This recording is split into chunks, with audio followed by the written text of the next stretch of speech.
അപ്പോൾ ഫോണിൽ കൂടി എല്ലാവരും എന്നെ കടക്കാരെല്ലാവരും അനാശം പറയുന്നത് എൻ്റെ മക്കൾ കേട്ടുകൊണ്ടാണ്. അപ്പം ഞാൻ കരയാൻ തുടങ്ങും. എൻ്റെ കണ്ണിൽ നിന്ന് കണ്ണുനീര് താഴത്തേക്ക് വീഴാൻ എൻ്റെ മക്കൾ എന്നെ അനുവദിച്ചിട്ടില്ല. എൻ്റെ മക്കൾ പറഞ്ഞത്, അമ്മച്ചി ഞങ്ങളുടെ മുന്നിൽ കരയരുതെന്ന്. പക്ഷേ ഇന്നെനിക്ക് കരയാൻ കണ്ണുനീരില്ല. എൻ്റെ മക്കളുടെ മുന്നിൽ ഞാൻ കരയാറില്ല. എൻ്റെ മക്കളാണ്. എൻ്റെ മക്കളുടെ ഒരാവശ്യങ്ങളും എന്നോട് ഇന്ന് അമ്മച്ചി ഇന്നത് വേണമെന്ന്. എൻ്റെ ചേട്ടന് വയ്യാണ്ട് വന്നിട്ട്, അമ്മച്ചി ഞങ്ങൾക്ക് ഇന്ന ഡ്രസ്സ് വേണം, അല്ലെ മറ്റുള്ള പിള്ളേരിപ്പം ഇന്നത് വേണമെന്ന് പറഞ്ഞ് എൻ്റെ മക്കളെന്നെ ഒരിക്കലും ബുദ്ധിമുട്ടിച്ചിട്ടില്ല.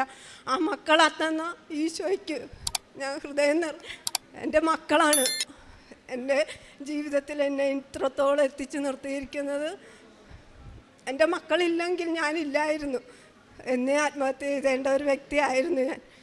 പക്ഷേ എൻ്റെ മക്കളുടെ മുന്നിലാണ് ഞാൻ എൻ്റെ മനസ്സുകൊണ്ട് കൂപ്പുന്നത്.